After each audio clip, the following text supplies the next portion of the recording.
is Adina Pitt, and I am the Vice President of Content Acquisitions, Partnerships, and Co-Productions for Cartoon Network and HBO Max, Kids and Family. We really target a complete spectrum of kids. So we recently launched our preschool block in the fall, and we are also going into live action, which hopefully will bring in more girls. And we also have family co-viewing with our Acme block. And I think, the goal for us in this world where we're not just kids 6 to 11 is that we are able to really serve a complete spectrum of audience segments and engage them at each life milestone. Maybe a good place to start is that we are taking the position that we're always animated, but not always cartoons. And I think that really strikes a chord with people as we expand our brand and go into preschool and go into live action across our different platforms. It really speaks to the heart of not abandoning the DNA that made Cartoon Network so special all these years, but it really kind of leans into the expansion of including other demos and other types of genres. And I think that we've always been a place where, we love new stories. We love working with new creators from all over the world. That's something that I think people think about us in that way, that we're not just, oh, they're the home of this. No, we're the home of so many things for so many years, which I think is one of the really unique things about our brand. But I think that one of the other initiatives that we've been working on is the notion of kids redrawing their world. And I couldn't think of a better time to share that message with kids than now. And hopefully that message will resonate in each one of the shows, both original and co-productions that we're doing in all of our demos. And, this is a promise that kicked off last fall. And it's something that I think we can hold on to for a really long time. So hopefully the tone is always going to have that levity and that heart and humor. We say that those are table stakes.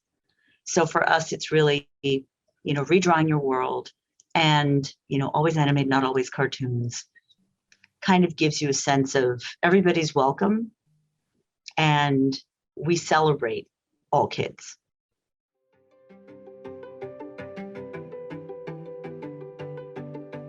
It's always the hardest question because there's not one right answer. And my stock answer is usually that thing we didn't know we needed until we see it, which may sound like it's just dismissing and not giving you an answer, but it truly is the answer. Of course, we want to stay true to our brand and we want to cater to all of the demos and really bring the best in class in animation and live action for our audience.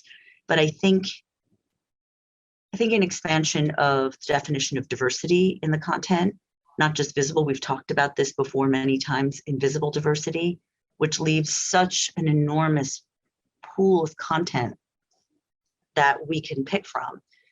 And I think, diverse stories from around the world is something that we've always leaned into, and that's going to continue. Engaging content for all of our different demos is critical to our success. For us, it's not about a volume play. It's about finding stories and finding show creators that create shows or specials or IP that will work so beautifully within our ecosystem. Sometimes people say, well, I don't understand why, if you target, I'm making this up, you're targeting boys, this is a boys show. Well, we might over-index with a certain type of genre. So we want to zig where certain things zag. So for us, it's really always looking at our portfolio. What's coming from the studios? What shows have we greenlit from around the world? And what is missing in that puzzle that's going to really make it a complete portfolio, right? A complete picture. So it's sometimes for certain IP, it's not a matter of, it's not a no, it's a not now no. It's something that we just don't think we can make work in that moment. And we try really hard to keep a lot of conversations going, knowing full well that maybe that's a conversation that we need to elevate 6 months from now, 3 months from now, depending. So, for us, as we look to really super serve an audience, and it's a really demanding audience. If they don't like something, you'll know it right away. So for us, we're constantly treating our platform as something that we want to be in the marketplace and hear every single pitch that is relevant for our demos, for sure.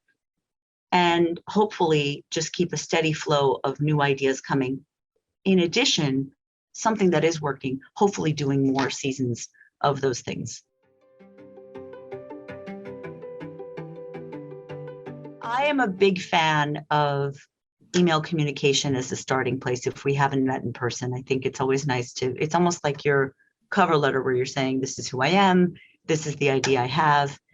And usually what we'll do is, especially, I think we've all become lovers of this virtual communication, right? Even though we're back in the office now, we're still doing it. So it's kind of fantastic. You can virtually meet someone, which we used to do over the phone. So I would say starting with an email, introducing the IP, introducing yourself, and then usually we set up a conversation.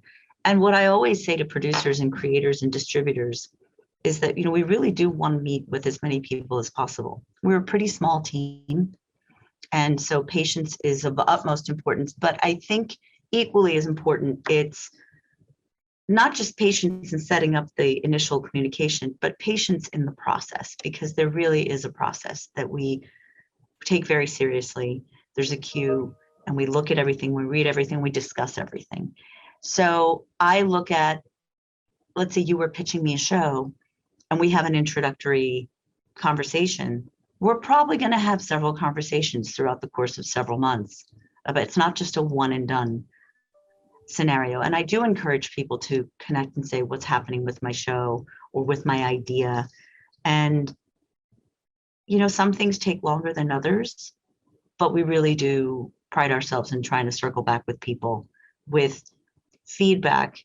And we often hear that a no is as good as a yes. Obviously, it's nicer to deliver a yes than a no. But if a no, then hopefully we can back that up with a rationale as to how we got there, so that the creator and producer are not walking away without any understanding as to what happened. Why didn't this show work? Why? Was it timing? Was it bad taste? Was it the art? What was it? And we really want to provide people with a little bit of feedback, if not a lot.